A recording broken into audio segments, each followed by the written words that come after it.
అట్లా ఈ రెండో రోజు రాత్రి ఈ సహవాస కూడికలో పాలు పొందిన మీ అందరికీ వందనాలు. స్టేజ్ని అలంకరించిన దైవ సేవకులకి, దైవ జనరాలకి ప్రత్యేకమైన వందనాలు. హల్లెలూయా. దేవుని బిడ్డలారా, దేవుడు మనల్ని ప్రేమించి సహవాసాన్ని, సంఘాన్ని ప్రేమించి చక్కటి కూడికల్ని ఏర్పాటు చేసుకోవడానికి సహాయాన్ని దేవుడు అనుగ్రహించారు.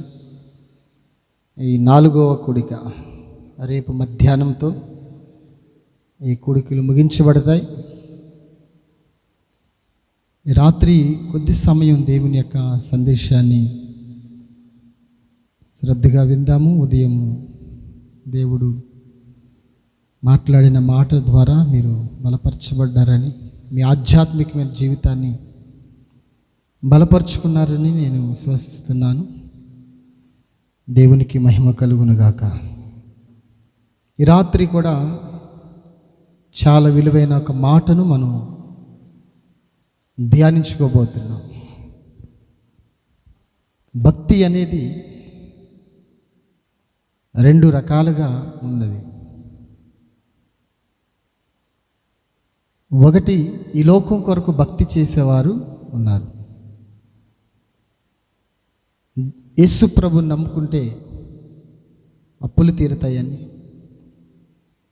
యేసై నమ్ముకుంటే ఆరోగ్యం వస్తుందని, యేసై నమ్ముకుంటే ఉద్యోగం వస్తుందని, యేసై నమ్ముకుంటే ఇల్లు కట్టుకోవడానికి సహాయాన్ని, సామర్థ్యం చేస్తాడని, ఇట్లాగా ఈ లోకం కొరకు భక్తి చేసేవారు ఉన్నారు. వారు అనుకున్నట్లుగానే 100కి 100% యేసే నమ్ముకుంటే వారి జీవితంలో అద్భుతాలు చేస్తారు. శరీర సంబంధంగా, ఆధ్యాత్మికంగా దేవుడు మనల్ని ఆశీర్వదించే దేవుడు.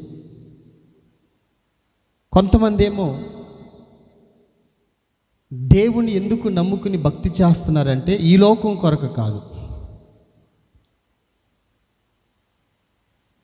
వారి యొక్క భక్తి, వారి యొక్క విశ్వాసం దేని కొరకంటే ఈ లోకంలో వారు విశ్వాస వీరులుగా జీవిస్తూ, విశ్వాస వీరులుగా పరలోకపు పౌరులుగా జీవించాలని, నిత్యత్వములో ప్రభువుతో యుగయుగాలు జీవించడం కొరకు భక్తి చేస్తున్నారు. మరి రాత్రి నీ భక్తి ఈ రెండిట్లో ఏ రీతిగా కొనసాగుతుందో నాకైతే తెలియదు. నేనంటాను, ఈ లోకం కొరకైతే యేసయ్యని నమ్ముకోవాల్సిన అవసరత లేదు ఈ లోకంలో బ్రతకడానికి. కానీ ఎందుకు యేసయ్యని నమ్ముకోవాలంటే ఈ మట్టి ఘట్టములో మహిమాత్మ ఉన్నదే. ఉదయం చెప్పాను నేను, ఒక్క రోజులో పాడైపోయే పాలలో ఎప్పటికీ పాడు కానీ నెయ్యి దాగి ఉన్నట్లుగా ఈ 70, 80, 90, 100 సంవత్సరాలు శిథిలమైపోయే ఈ మట్టి శరీరములో మహిమాత్మ అనేది యుగయుగాలు దేవునితో జీవించేటట్లుగా ఆత్మ ఉన్నది. దాని రక్షణ కోసం, ఆత్మ రక్షణ కోసం యేసయ్యని నమ్ముకోక తప్పదు. మరొక విషయాన్ని మనం ధ్యానించుకుందాం. ఉదయకాలపు దైవ ధ్యానం, నేను మిమ్మల్ని పరిమళ వాసనగా అంగీకరిస్తాను. మన పరిమళ వాసనగా మారాలి. యేసుక్రీస్తు తండ్రి అయిన మనం ఆరాధన చేస్తున్న దేవుని పేరు కూడా పోయబడిన పరిమళ తైలం.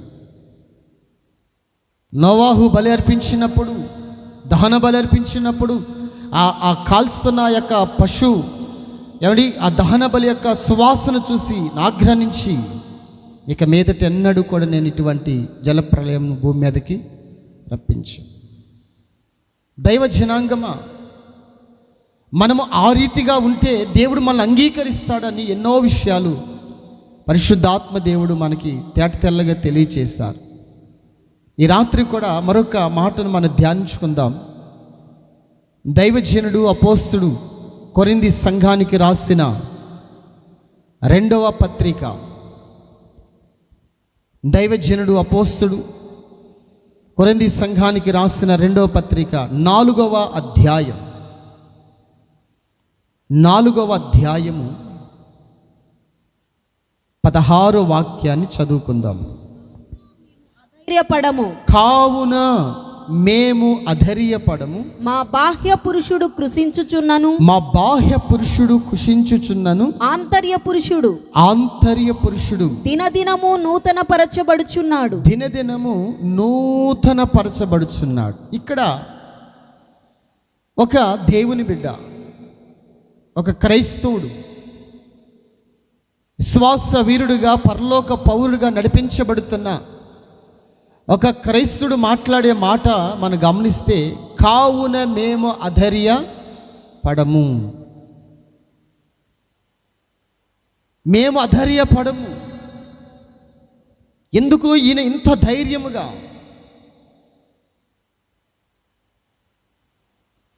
తన జీవితంలో ఇంత ధైర్యముగా ఉండడానికి కారణం ఏంటి? కొంతమంది ధైర్యంగా ఉంటారు, కొంతమంది ధైర్యంగా ఉంటారు. పరిస్థితులు సమాజంలో కొన్ని అనానుకూల పరిస్థితులు ఎదురైనప్పుడు వాళ్ళకున్న డబ్బును బట్టి, వారికున్న హోదాను బట్టి, అండబలము, కండబలము, కులబలము, డబ్బు బలము, కొన్ని బలాలు బట్టి వారు ధైర్యంగా ఉంటారు. కానీ కొన్నిసార్లు అవేమీ కూడా అక్కడికి రావు. కానీ వీరు మేము అధైర్యపడము, మేము ధైర్యముగా ఉన్నాం. ఎందుకు వీళ్ళకి ఎంత ధైర్యం అంటే, మా బాహ్య పురుషుడు కుషించినను, మా ఆంతర్య పురుషుడు దినదినము నూతన పరచబడుచున్నాడు. అంటే దానికి అర్థం ఏంటి? ఈ బాహ్య పురుషుడు ఎవరు? ఈ ఆంతర్య పురుషుడు, ఈ అంతరంగ పురుషుడు ఎవరు అని మనం గమనిస్తే, బాహ్య పురుషుడు ఎవరో కాదు, కనిపిస్తున్న నీ యొక్క శరీరం. అనేక మందికి కనబడుతున్న నీవే. మరి నీ ఆంతర్య పురుషుడు ఎవరు అంటే, కనిపించని నీ ఆత్మీయ జీవితం. హల్లెలూయా. మనము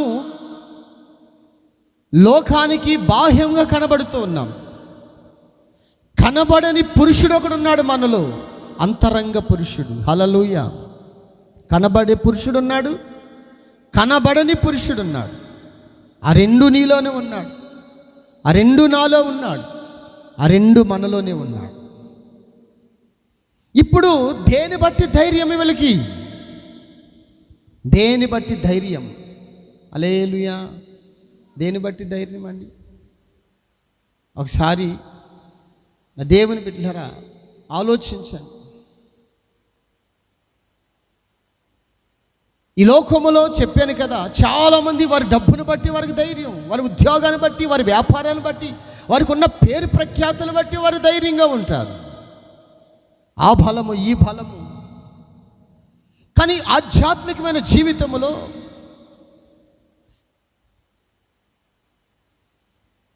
విశ్వాస వీరుడుగా పరలోక పౌరుడుగా నడిపించబడుతున్న ఈయన జీవితంలో, ఆయన జీవితంలో కలిగిన ధైర్యం దేన్ని బట్టి అంటే, వారి అంతరంగ పురుషుడంట దినదినము నూతన పరచబడుచున్నాడంట. అందుకే మేము అధైర్యపడము అంటున్నారు. హల్లెలూయా. నూతన పరచబడడం అంటే ఏంటి తెలుసా? ఆత్మీయ జీవితంలో దినదినము ఎదుగుతున్నారు. ఇప్పుడు నా దేవుని బిడ్డలారా, అరటికాయలు కాసే చెట్టు ఉంది కదా, అరటి చెట్టు, అరటి తోట. అది 2 రోజులకి, 3 రోజులకి, 4 రోజులు, లేకపోతే 4 ఎన్ని రోజులకు మొత్తానికి ఒక్కొక్క ఆకు వేస్తూ ఉంటుంది. ఎప్పుడు వెళ్ళినా సరే ఆ చెట్టుని ఒక నూతన ఆకు మనకు కనబడుతుంది. దానికి అర్థం ఏంటి? ఎదుగుతుంది అని అర్థం. ఆ చెట్టు నూతనమైన ఆకులు వేసుకుంటూ ఒక నూతనగా కనబడుతుందంటే అది ఎదుగుతుందని అర్థం. ఈరోజు నా దేవుని బిడ్డలారా, ప్రభు వచ్చినప్పుడు దేవుని ఎదుట మచ్చ, డాగు, ముడత, కలంక మరి ఏది లేని నిర్దోషిగా దేవుని ఎదుట నువ్వు నిలబడాలి అంటే, నీవు దేవుని ఎదుట నిర్దోషిగా నువ్వు నిలబడాలి, ధైర్యముగా నువ్వు నిలబడాలంటే, నీ బాహ్య పురుషుడు అనబడుతున్న నీ శరీరము కుషించినను నీ ఆత్మ మాత్రము నూతన పరచబడేటట్లుగా నీ ఆత్మీయ ఎదుగుదల ఉండాలి అని పరిశుద్ధ ఆత్మదేవుడు తెలియచేస్తున్నాడు. హల్లెలూయా. నీ ఆత్మీయ జీవితం అలా ఉండాలని దేవుడు తెలియచేస్తున్నాడు. పరిశుద్ధ గ్రంథంలో ఒక మాటను తెలియచేస్తాను, చదువుకుందాం నా దేవుని బిడ్డలారా. యోబు గ్రంథము, ఈ ఆంతర్య పురుషుడు బలపరచబడిన ఒక వ్యక్తి, బాహ్య పురుషుడు కుషించినను ఆంతర్య పురుషుడు బలము పొందుకున్న ఒక వ్యక్తి మాట్లాడే మాటను మనం గమనిస్తే, యోబు గ్రంథము 19వ అధ్యాయము 25వ వాక్యాన్ని చదవండి. యోబు గ్రంథం 19:25.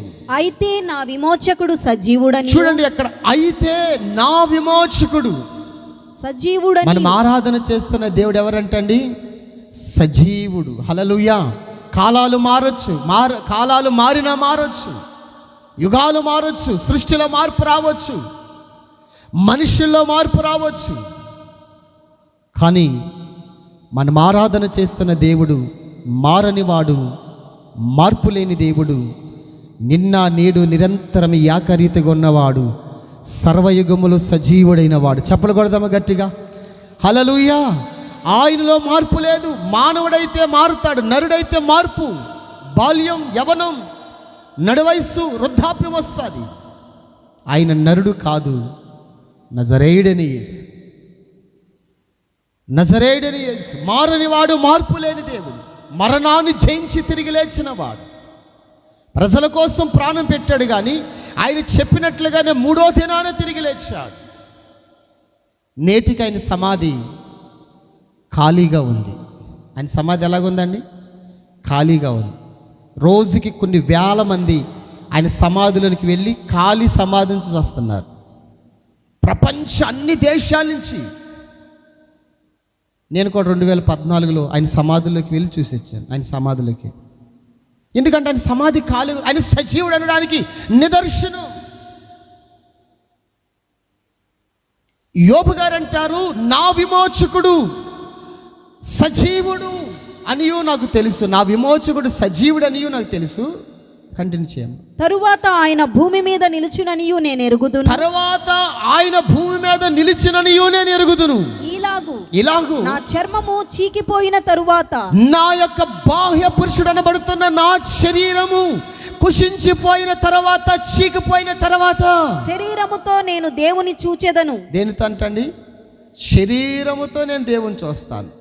యోబు గారి మాట చూడండి నా దేవుని బిడ్డలారా. నా విమోచకుడు సజీవుడనియు తర్వాత ఆయన భూమి మీద నిలిచిననియు నాకు తెలుసు. నా శరీరము చీకిపోయిన తర్వాత, ఈ శరీరం ఎప్పుడు చీకిపోస్తుంది?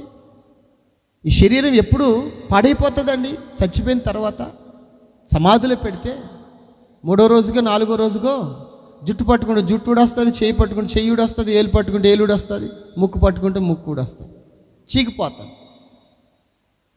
ఇప్పుడు ఈయన అంటాడు, నా బాహ్య పురుషుడు అనబడుతున్న నా శరీరము చీకిపోయినను శరీరముతో నేను చూస్తాను అంటున్నాడు. అంటే దానికి అర్థమేంటి తెలుసా? కింద ఫుట్ నోట్లో శరీరము లేనివాడునే నేను చూస్తాను అంటున్నాడు. హల్లెలూయా. ఎవరైనా చనిపోయారు అనుకోండి, ఎంత బాధపడతాం మనం. ఈ లోకంలో ఎవరైనా చనిపోయారు అనుకోండి, ఎంత బాధపడతాం. ప్రసంగి గ్రంథకర్త రాస్తాడు, వారు ప్రేమింపరు, పగ పెట్టుకున్నారు, సూర్యుని కింద జరుగు వాటన్నిటిలో ఎప్పటికీ వారికి వంతు లేదు, వారి పేరు మరువబడి ఉన్నది. లోక సంబంధమైన జీవితం గురించి ఆయన చక్కగా జ్ఞాని గనక వివరించారు లోకంలో. అందుకే చనిపోయిన వ్యక్తుల కోసం చాలామంది బాధపడతారు, శత్రులు కూడా వచ్చి బాధపడుతూ ఉంటారు.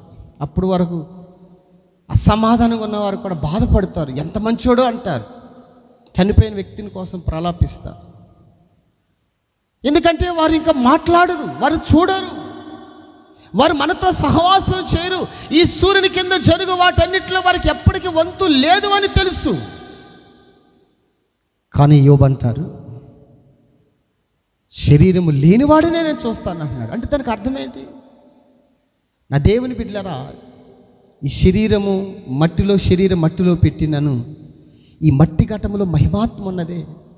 ఈ ఆంతర్య పురుషుడు నూతన పరచబడ్డాడు కదా, ప్రభుతో యుగయుగాలు సజీవుడిగా ఉండడానికి తన అంతరంగంలో ఉన్న ఆత్మను శుద్ధి చేసుకున్నాడు గనక, నేను నా ఆత్మతో నేను చూస్తాను నా విమోచకుని అంటున్నాడు. హల్లెలూయా, హల్లెలూయా.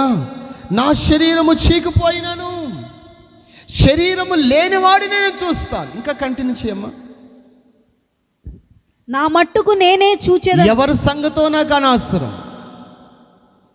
ఎవరి సంగతో నాకు అనవసరం, నా మట్టుకు నేనే చూస్తాను. మరి ఎవరునూ కాదు. మరి ఎవరు సంగతో నాకు అనవసరం, మరి ఎవరు కాదు. నేనే కన్నులారా ఆయనను చూచెదను. నేనే కన్నులారా ఆయన చూచెదను. నాలో నా అంతరింద్రియములు కృషించి ఉన్నవి. నాలో నా అంతరంద్రియములు కృషించి ఉన్నవి. హల్లెలూయా. ఈ రాత్రి నా దేవుని బిడ్డలారా, ఎవరి సంగతో నాకు అనవసరం, నేనే ఆయన చూస్తాను. శరీరము లేనివాడు నేను చూస్తాను, అంటే ఆత్మతో చూస్తాడు, ఆత్మతో చూస్తాడు. అందుకే ఆత్మతో పాడాలి, ఆత్మలో ప్రార్థన చేయాలి, ఆత్మలో మనం వర్ధిల్లాలి. హల్లెలూయా. ఆత్మీయ జీవితాన్ని బలం దినదినము నీ ఆత్మ దినదినము నూతన పరచబడాలి. ఈ సహవాస కూడుకులు ఎందుకో తెలుసా? ఈ సహవాస కూడుకులు ఎందుకో తెలుసా? నీ ఆత్మ వర్ధిల్లాలి అని, నీ ఆంతర్య పురుషుడు దినదినము నూతన పరచబడాలి, ఎదగాలి అని ఈ కూడికల యొక్క ప్రాముఖ్యత. మరి మీరు ఎంత బలం పొందుకున్నారో నాకైతే తెలియదు నా దేవుని బిడ్డలారా. దైవజనుడు అంటారు, మేము అధైర్యపడము. ఎందుకు అధైర్యపడమంటే మా యొక్క బాహ్య పురుషుడు కుషించినను మా ఆంతర్య పురుషుడు దినదినము నూతన అంటే ఆత్మీయ జీవితం ఎదుగుతున్నది. ఎదిగిన వ్యక్తి యోబు అంటారు, నేను నా విమోచకుడు సజీవుడనియు తర్వాత ఆయన భూమి మీద నిలిచినేను నాకు తెలుసు, నేను శరీరము లేనివాడినై నేను ఆయన చూస్తాను, అంటే ఆత్మతో నేను చూస్తాను. ఎందుకంటే ఈయన ఆత్మీయ జీవితంలో దినదినము నూతన పరచబడ్డాడు. ఆత్మ జన్మించింది, ఆత్మ ఎదిగింది, ఆత్మను చంపలేదు, చంపుకోలేదు, ఆత్మను జీవింపజేశాడు. ఆంతర్య పురుషుడు బ్రతికి ఎదిగాడు. అందుకే ఆ మాటలు మాట్లాడుతున్నాడు. క్రైస్తవం అంటే శరీరానికి సంబంధించిన భక్తి కాదు. క్రీస్తు భక్తి శరీరానికి సంబంధించిన భక్తి కాదు. శరీరం గురించిన అక్కర్ల అవసరతలు మనం అవగాహన లేదు. నా దేవుని నువ్వు కలిగి ఉంటే ఆయన నీ కోరికలన్నీ నెరవేరుస్తాడు. నువ్వు అడుగు వాటికంటేను ఊహించే వాటికంటేను అత్యధికముగా చేస్తాడంట. ప్రైజ్లా. నువ్వు అడుగు వాటికంటే. ఈయన నా దేవుని బిడ్డలారా, బాహ్య పురుషుడు కుషించినను ఆంతర్య పురుషుడు నూతన పరచబడ్డాడు గనక ఆయన గురించి రాయబడిన మాట ఏంటంటే, మునుపు ఆశీర్వదించిన దానికంటే తర్వాత రెట్టింపు రెండెంతలుగా ఆశీర్వాదాన్ని పొందుకున్నాడు. దేవుడే ఆశీర్వదించాడు. మునుపు ఎంత? ఆయన ఆశీర్వాదం ఎంత? మునుపు ఊజు దేశమందు అతడంత గొప్పవాడు మరొకడు లేడు.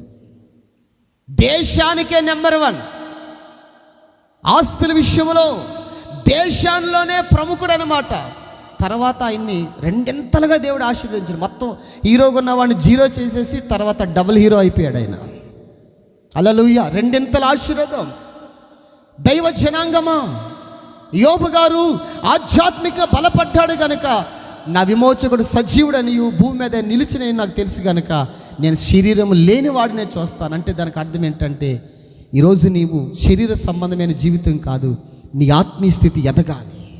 ఆత్మలో నువ్వు పుట్టాలి, జన్మించాలి, ఆత్మీయ జీవితంలో నువ్వు ఎదగాలి. దినదినము నూతన పరచబడుతూ ఉండాలి. పరిశుద్ధ గ్రంథంలో మరొక ఆయన గురించి మనం ఆధ్యాత్మికంగా ఆత్మలో నూతన పరచబడిన ఒక వ్యక్తిని గురించి మనం చదువుకుందాం. యోబు గారిని మీ ముందుంచాను. రెండోదిగా ఆదికాండము 45వ అధ్యాయం. ఆత్మలో ఎదిగిన, ఆత్మలో వర్ధిల్లిన, ఆత్మీయ జీవితాన్ని నూతన పరుచుకున్న వ్యక్తి యొక్క మాటలు మనం గమనించుదాం నా దేవుని బిడ్డలారా. ఆదికాండము 45వ అధ్యాయం 4-5 వాక్యాలు చదవండి. అంతటా యోసేపు నా దగ్గరకు రండని తన సహోదరులతో చెప్పినప్పుడు వారు అతని దగ్గరకు వచ్చిరి. అప్పుడు అతడు ఐగుప్తునకు వెళ్ళునట్లు మీరు అమ్మి వేసిన మీ సహోదరుడైన యోసేపును నేనే అయినను నేను ఇక్కడికి వచ్చినట్లు మీరు నన్ను అమ్మివేసినందుకు దుఃఖపడకండి. అది మీకు సంతాపము పుట్టింపనీయకుడి. ప్రాణరక్షణ కొరకు దేవుడు మీకు ముందుగా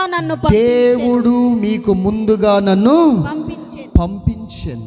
ఏ పరిస్థితిలో యోసేపు తన అన్నలతో మాట్లాడుతున్నాడంటే, వీళ్ళందరూ యోసేపు, బైబిల్లో యోసేపు మీకు తెలుసండి, ఈయనకి 10 మంది అన్నలు. ఎంతమంది అన్నలు అండి? 10 మంది అన్నలు, ఒక తమ్ముడు. వీళ్ళ తండ్రికి పురుషులు మగపిల్లలు 12 మంది. వీరికి ఒక చెల్లి ఉంది. ఈ యోసేపు అనే వ్యక్తిని, నా దేవుని బిడ్డలారా, ఈ 10 మంది అన్నలు ఏం చేశారంటే ఒకరోజు చంపాలని చూశారు.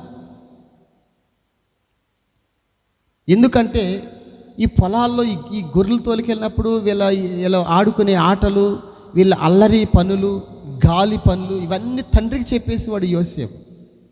ఇంకా తండ్రి గద్దించేవాడు, రే మీరు ఆ చెట్లు ఎక్కారంట, ఏమండి ఈ ఆటలాడారంట, అలా చేయకండి అని గద్దిస్తే ఈ 10 మంది అన్నలు, అన్న మనలో ఎవడు మన తండ్రికి ఈ సమాచారం అందజేస్తున్నాడంటే ఇంకెవరు పలానోడు. ఒకరోజు తన తండ్రి అన్నాడు, మీ అన్నలు పొలంలోనికి మందలు తోలికెళ్ళారు, గొర్రెల్ని, వారికి ఆహారం ఇచ్చారని పంపిస్తే వెళ్తున్నాడు. దూరాన్ని చూసి మన శత్రువు, మన పగవాడు వస్తున్నాడు, ఏమైనా సరే ఈరోజు అని చంపేద్దాం. 10 మంది పట్టుకుని కొట్టారు. చంపాలని చూస్తే దాంట్లో ఒకడికి జాలేసి, రే ఈయన చంపితే మనకి ఏమొస్తుందిలే అని గుంటలు వేసారు. అంతటితో వాళ్ళ కోపం చల్లార్లా. ఐగుప్తు దేశానికి అమ్మివేశారు. ఒక పశువును అమ్మివేసినట్లుగా అమ్మివేశారు. ఏనాడు కూడా తండ్రి ప్రేమకు దూరమైన వాడు ఈ శత్రువులు అనబడి తన అన్నల బట్టి ఐగుప్తు దేశానికి కొనుపోబడ్డాడు. ఇంకా ఆ ప్రాంతానికి ఆ వ్యక్తి, ఆ ఐగుప్తీయుడు కొనుక్కెళ్ళిన తర్వాత, నా దేవుని బిడ్డలారా, ఎట్టి చాకరీ చేస్తున్నాడు, ఎండకి ఎండుతున్నాడు, వర్షానికి తడుస్తున్నాడు, చలికి వణిగిపోయాడు, మంచికి నానిపోయి దీనస్థితి. ఏనాడు తండ్రి ప్రేమకు దూరం అవ్వలేదు. పరాయి దేశంలో పరదేశిగా, ప్రజాసంఖ్య లేనివాడు, పౌరుషత్వం లేనివాడు, భాష తెలియని ప్రాంతం, ముఖ పరిచయం లేని మనుషుల మధ్యలో మొత్తానికి జీవిస్తూ అంతటితో లోకం వదిలేసిందంటే చేయని పాపానికి నేరం మోపి జైలుకు పంపించి శిక్ష వేయించింది. మొత్తానికి యోసేపు ఆరాధన చేస్తున్న దేవుడు, ఈ రాత్రి నేను ప్రకటిస్తున్న దేవుడు, చూచుచున్న దేవుడు, నీ బాధను చూసే దేవుడు, నీ కన్నీటిని చూసే దేవుడు. చూసిన దేవుడు ఏం చేస్తాడు అంటే నీ కన్నీటి నాట్యముగా మారుస్తాడు. ఏ సమస్యలను ఆ సమస్యను విడిపిస్తాడు. నీ దుఃఖ దినములన్నీ సమాప్తం చేస్తాడు. నీ కన్నీటికి కారణాలు ఏంటో ప్రతి సమస్య నుంచి ఆయన విడిపించడానికి సమర్థుడైన దేవుడు. మొత్తానికి యోసేపు కఠినమైన పరిస్థితుల్లో నడిచాడు. చేయరాని పాపానికి జైలు పాలైపోయాడు. నిందలు, అవమానాలు, కన్నీళ్ళు, అన్నపానాలు జీవించాడు. మొత్తానికి దేవుడు జ్ఞాపకం చేసుకొని ఒక పశువుగా కొనుక్కెళ్ళిన వ్యక్తిని దేవుడు ఏం చేశాడంటే ఐగుప్తు దేశానికి ఒక మంత్రిని చేసేసాడు. హల్లెలూయా. ఒకరోజు ఐగుప్తు దేశంలో ఉన్న రాజు, ఫరో అంటారు, దేశ ప్రజలారా మీరందరూ పలానా గ్రౌండ్లోకి వచ్చేయండి అన్నాడు. హల్లెలూయా. మీరందరూ పలానా చోటకు వచ్చేయండి. దేశం అంటే ఐగుప్తు దేశం పెద్దదేం కాదు. విజయవాడ తెలుసా మీకు? విజయవాడలో కన్నా ఇంకా చిన్నగానే ఉంటుంది. విజయవాడ అంతా కూడా ఉండదు. ఐగుప్తు దేశం. ఆ ప్రజలందరూ ఒక చోటకు సమకూర్చి వారు ఎదురుగా యోసేపుని, నా దేవుని బిడ్డలారా, వారు యోసేపు ముందుని స్టేజ్ మీదకి తీసుకెళ్ళి అంటాడు, ఇదిగో యోసేపు, ఫరోని నేనే. అంటే దానికి అర్థం ఏంటి? ఐగుప్తు దేశానికి ఇంకా రాజు బ్రతికే ఉన్నాడు. ఐగుప్తు దేశానికి రాజుగా ఉన్న వారిని ఫరో అంటారు. ఫరో అంటే వ్యక్తిగత పేరు కాదు, పదవి పేరు. మనకు రాష్ట్రపతి పదవి పేరు, ముఖ్యమంత్రి పదవి పేరు, ప్రధానమంత్రి పదవి పేరు. ఐగుప్తు దేశానికి రాజు కూడా ఫరో. ఇప్పుడు అందరి ఎదురుగా యోసేపుని తీసుకువెళ్ళి, ఇదిగో ఐగుప్తు దేశానికి రాజుని నేనే అంటే దానికి అర్థం ఏంటంటే ఇంకా నేను బ్రతికే ఉన్నాను. ఈ ఐగుప్తు దేశానికి రాజుని నేను బ్రతికే ఉన్నాను. అయినను నీ మాట సెలవు లేకుండా ఎవడు చెయ్యి ఎత్తకూడదు, కాలు కదపకూడదు. హల్లెలూయా. దగ్గకూడదు, తుమ్మకూడదు అన్నట్లు చెప్తున్నాడు, నీ ఆజ్ఞ లేకుండా. అంటే అంతగా దేవుడు ఆశీర్వదించాడు యోసేపుని. మొత్తానికి అధికారం చేతికొచ్చింది. ఇప్పుడు యోసేపు పరిపాలన కొనసాగుతున్న దినాల్లో రాజుకి కరువు వచ్చిన దాన్ని బట్టి, దేవుడు చూపించిన కళను బట్టి ధాన్యం అంతా సమకూరుస్తున్న దినాల్లో ఏ దేశాన్ని నుంచి అయితే యోసేపు వచ్చాడో ఆ దేశంలో కూడా కరువు వచ్చిన తర్వాత వీళ్ళ అన్నలు 10 మంది అన్నలు ఆయన ముందు నిలబడ్డారు. హల్లెలూయా. ఇప్పుడు అన్నలు ఈయన గుర్తుపట్టాడు, కానీ అన్నలు ఈయన గుర్తుపట్టలా. అన్నలు ఈయన గుర్తుపట్టాడు, కానీ అన్నలు ఈయన గుర్తుపట్టలా. హల్లెలూయా. ఒకసారి జరిగిన సంగతి చెప్తాను. మా అమ్మమ్మ గారు ప్రభు నన్ను నిద్రించారు. అప్పుడు నేను ఆలుగడ్డలో ఉన్నా. నాకు ఫోన్ వచ్చింది. అప్పుడు నేను 26వ తారీఖు యూత్ మీటింగ్ వస్తున్నాను. ఫోన్ వస్తే అక్కడ అసిస్టెంట్ పాస్టర్ గారిని అడిగి నేను వెళ్ళా భూస్థాపన. మా పిన్ని గారు భర్త మా బాబాయ్ అన్నారు. ఆయన అడుగుతున్నారు కొంతమంది, నన్ను పెద్దబాబు అంటారు. అంటే మా అమ్మోళ్ళు 4 అక్కచెల్లెలు, అందరికన్నా పెద్దవాడిని. ఇటు మా నాన్నల తరపు, అటు మా అమ్మ తరపు అందరికన్నా పెద్దవాడిని. మా బాబాయ్ని అడుగుతున్నారు, మీ పెద్దబాబు వచ్చాడా అన్న. నేను పక్కనే ఉన్నా. అప్పటికి ఆయన నన్ను చూసి 12 సంవత్సరాలు అయి ఉంటుంది. హల్లెలూయా. ఆయన నన్ను చూసినప్పుడు బక్సిక్కిపోయి నక్కలాగా ఉన్నాను. నక్కలాగా సన్నగా ఉన్నాను అనమాట. అప్పుడు చిన్నప్పుడు సేవకి వెళ్ళినప్పుడు. తర్వాత నేను గుర్తుపట్టలేకపోయాడు.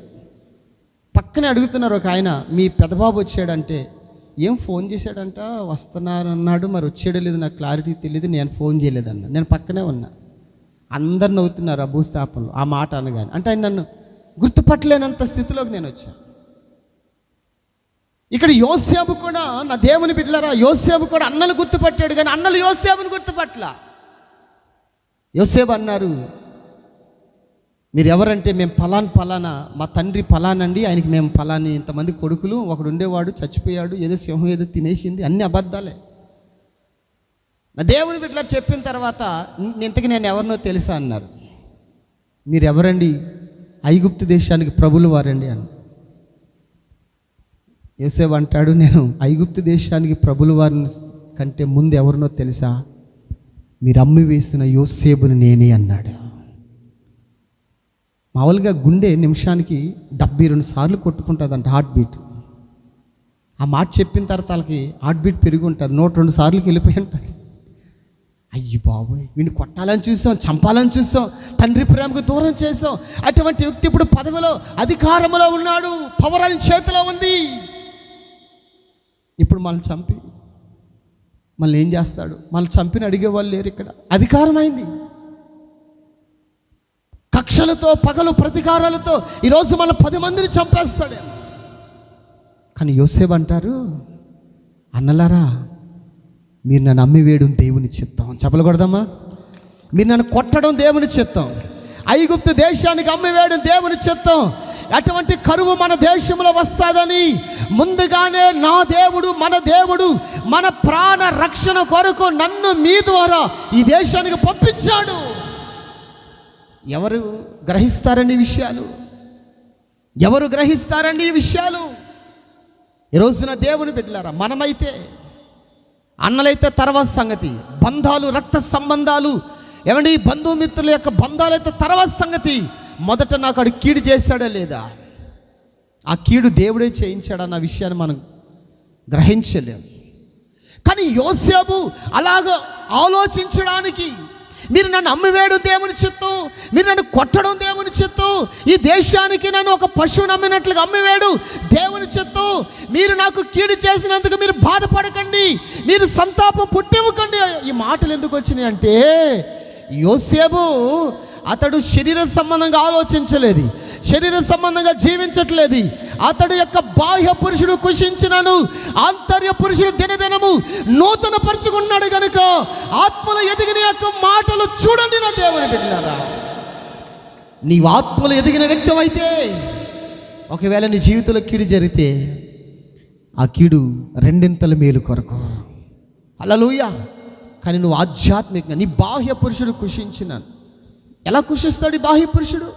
అన్నం లేక, సరైన నీడ లేక, సరైన వస్త్రాలు లేక, సరైన ఘనత లేక, సరైన నా దేవుని బిడ్డలారా మనకి అక్కర్ల అవసరతలు మన ఈ లోకంలో జీవించడానికి సరైన వసతులు లేనప్పుడు ఈ బాహ్య పురుషుడు కుషిస్తాడు. కుషించినాను దేవునికి ఇచ్చిన సహవాసం, నీకు ఇచ్చిన సేవకులు, నీకు ఇచ్చిన ఉపదేశం, దాని ద్వారా దినదినము నీ ఆత్మీయ జీవితాన్ని నూతన పరచుకోగలిగితే నువ్వు అధైర్యపడవలసిన అవసరం లేదు. ఎప్పుడు అధైర్యపడతాడు మనిషి? ఒకరోజు రాబోతుంది దేవుని ఎదుట ప్రతి వ్యక్తి నిలబడే ఒకరోజు రాబోతుంది. ఆ దినాన నువ్వు అధైర్యపడకుండా, తల దించుకోకుండా, తలెత్తుకునేటట్లుగా మచ్చ, డాగు, ముడత, కలంక మరి ఏది లేని నిర్దోషిగా దేవుని ఎదుట ధైర్యముగా నిలబడాలంటే నీ ఆంతర్య పురుషుడు దినదినము నూతన పరచబడాలి. యోబును మనం ధ్యానించుకున్నాం, యోసేపును కూడా మనం ధ్యానించుకున్నాం. మరొక వ్యక్తిని గురించి మనం చదువుకుని ముందుకు వెళదాం. ఒక ఆయన ఉన్నాడు, దావీదు. ఆయన గురించి కూడా మనం ఒక మాటను చదువుకుందాం. 132వ సంకీర్తన 3, 4, 5 చరణాలు చదువుకుందాం. యాకోబు యొక్క బలిష్ఠునికి మ్రొక్కుబడి చేసెను. ఏమని మ్రొక్కుకున్నాడు ఈయన? చూడండి, యెహోవాకు నేను ఒక స్థలము చూచు. ఒకసారి అన్నాడు, యాకోబు యొక్క బలిష్ఠునికి నేను మ్రొక్కుబడి చేశాను. ఏమని మ్రొక్కుబడి చేశాడు? దేవునికి ఎప్పుడైనా మ్రొక్కుకున్నారండి? ఎప్పుడైనా దేవునికి అయ్యా ఈ 2025 సంవత్సరం ఒక్క వారం రాకుండా మానకుండా నేను వస్తాననుకున్నవారు దేవునికి స్తోత్రం చెప్తాం. అమ్మయ్య, ఇద్దరు, ఇది మ్రొక్కుబడి. అవునా కదా? నేను నా సంఘంలో నేను ఇలా ఉండాలి, నా సహవాసులు ఇలా ఉండాలి, విశ్వాసాలు ఇలా ఉండాలి. చాలా మొక్కుబడులు ఉంటాయి. ప్రభువా, ఒక తల్లి మొక్కుకుందంట, నాకు కట్నం లేని అల్లుడిని ఇస్తే నీకు 116 ఇస్తానయ్యా అన్నదంట. కట్నం లేని అల్లుడిని ఇస్తానంటే ఎంత ఇస్తుందంట? ఉన్నారా? ఎత్తబడ్డారా? నాకు భయం వేసింది. మీరు ప్రభు వచ్చేయడము, మీరు ఎత్తబడ్డారు, నేనేంటి ఇడుగుపడ్డాను, నాకు భయం వేసింది. ఉన్నారా? ఒక తల్లి అన్నదంట, నాకు కట్నం లేని అల్లుడిని ఇస్తే ఎంత ఇస్తుందంట? 116. మనం ఎంత తెలివిగలవారు. అవునా కదా? ఇప్పుడు కట్నం తీసుకుని అల్లుడు వచ్చేయడానికి ఎంత తీసుకుంటాడు? మీ సైడ్ ఎంత?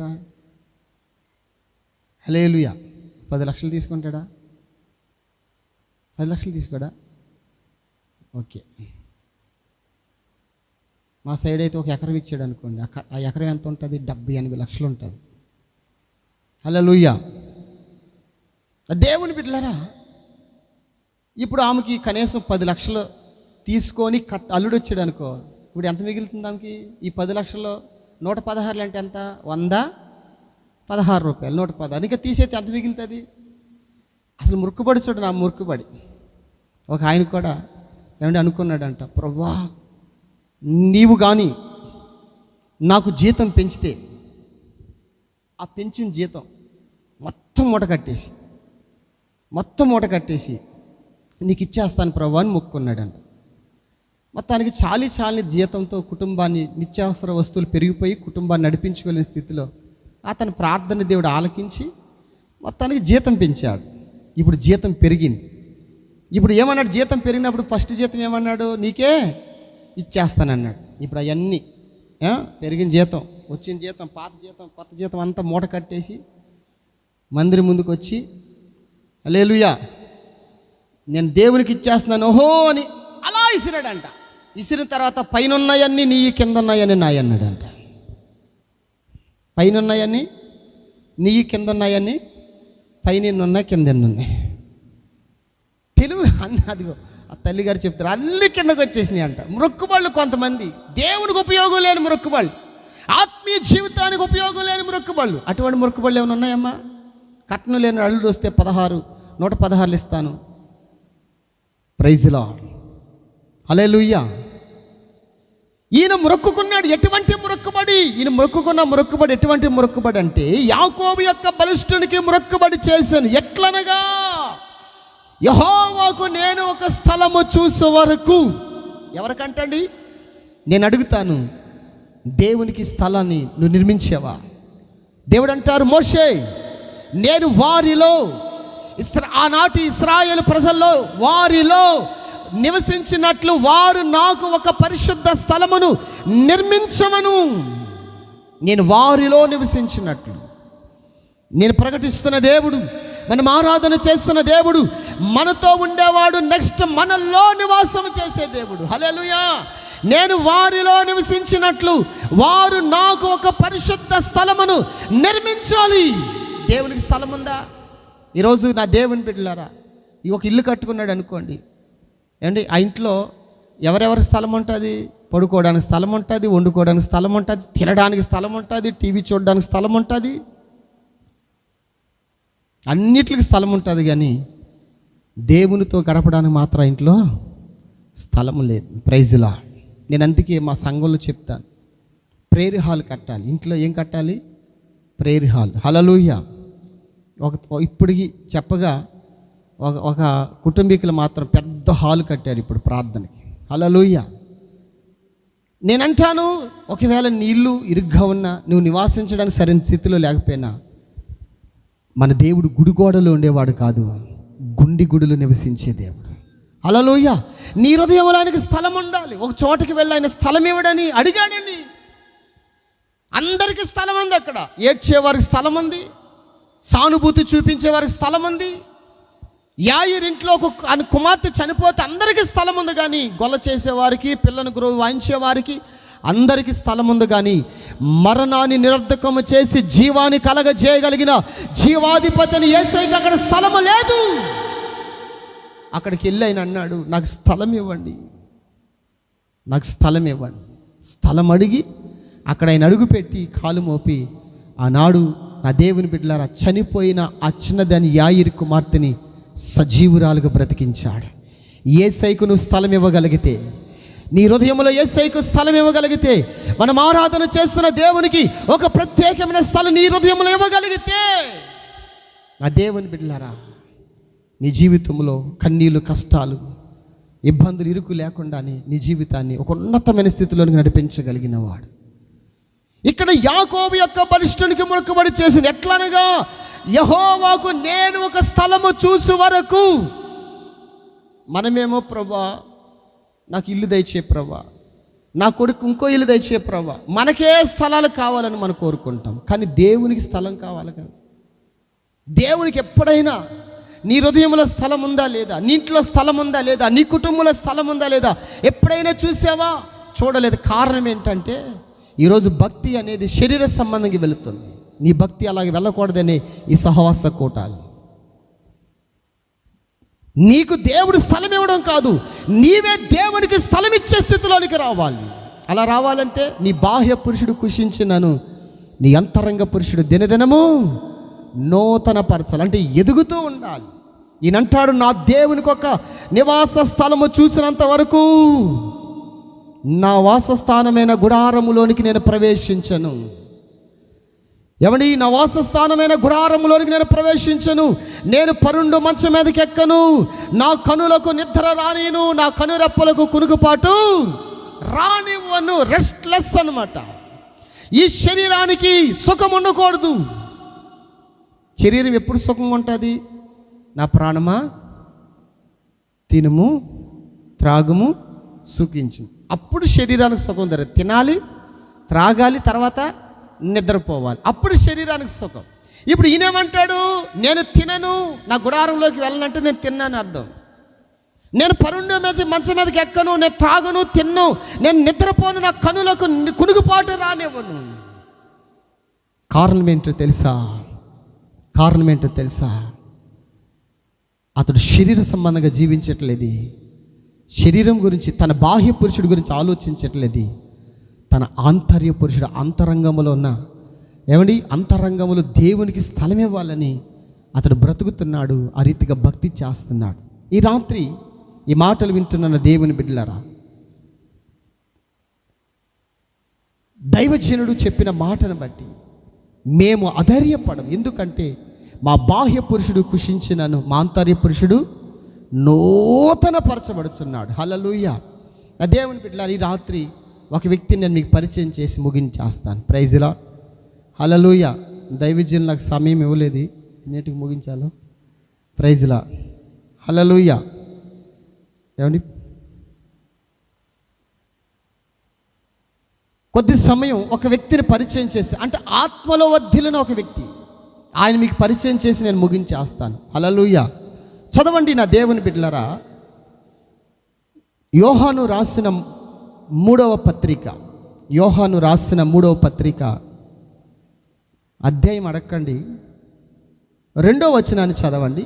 ప్రియుడా, ప్రియుడా, నీ ఆత్మ వర్ధిల్లుచున్న ప్రకారము, నీ ఆత్మ వర్ధిల్లుచున్న ప్రకారము నీవు అన్ని విషయములలోనూ నీవు అన్ని విషయములలో వర్ధిల్లుచు సౌఖ్యముగా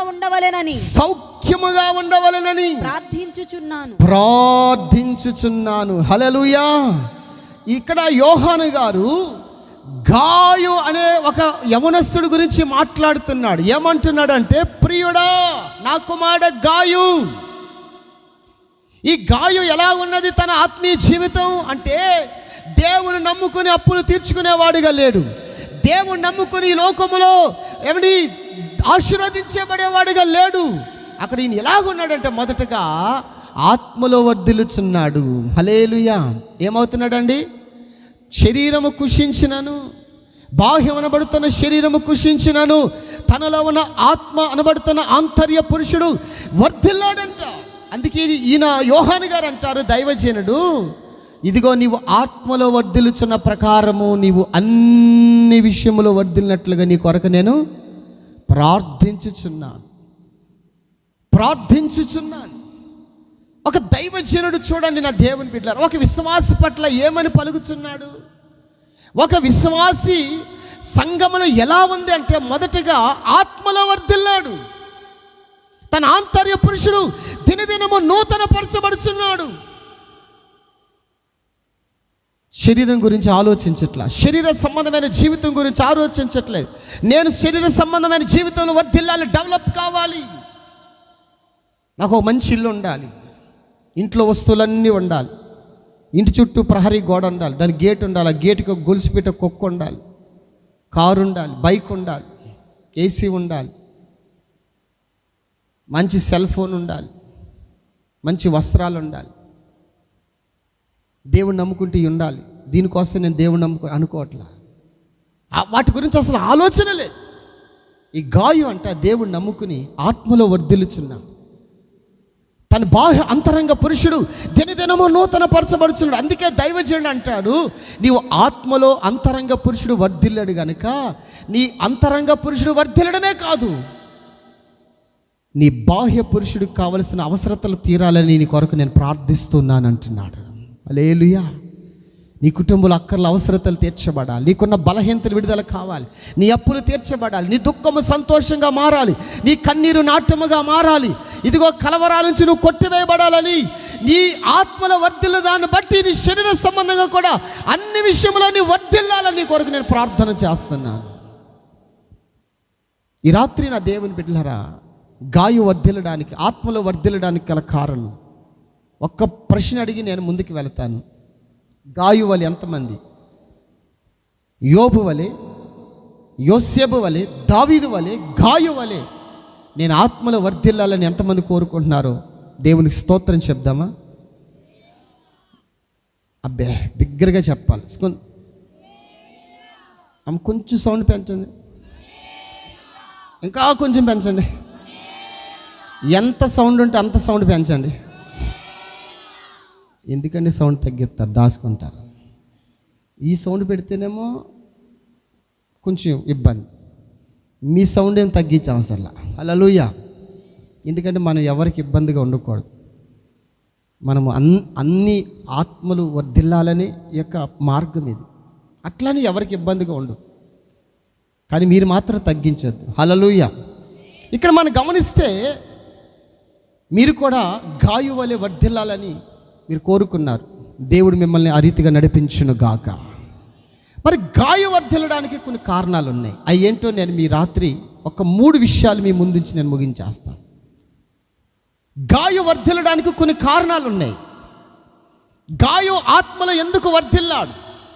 తన బాహ్య పురుషుడు కృషించినను ఆంతర్య పురుషుడు ఎందుకు నూతన పరచబడ్డాడు, ఎందుకు వర్ధిల్లాడు, ఆత్మలో వర్ధిల్లాడు గనుక అన్ని విషయంలోనూ వర్ధిల్లాలని దైవజనుడు ఎందుకు అంటున్నాడు? అతడు ఆత్మలో వర్ధిల్లడానికి కారణం ఏంటంటే, అదే యోహాను రాసిన 3వ పత్రిక 3-4 వాక్యాలు మనం గమనిస్తే ఎందుకు వర్ధిల్లాడు గాయు అంటే, నీవు సత్యమును అనుసరించి నడుచుకొనుచున్నావు. గాయు, నీవు సత్యమును అనుసరించి నడుచుకొనుచున్నావు గనుక సహోదరులు వచ్చి నీ సత్య ప్రవర్తనను గూర్చి సాక్ష్యము చెప్పగా విని బహుగా సంతోషించి తిని నా పిల్లలు సత్యమును అనుసరించి నడుచుకొనుచున్నారని వినుట కంటే నాకు ఎక్కువైన సంతోషము లేదు. హల్లెలూయా.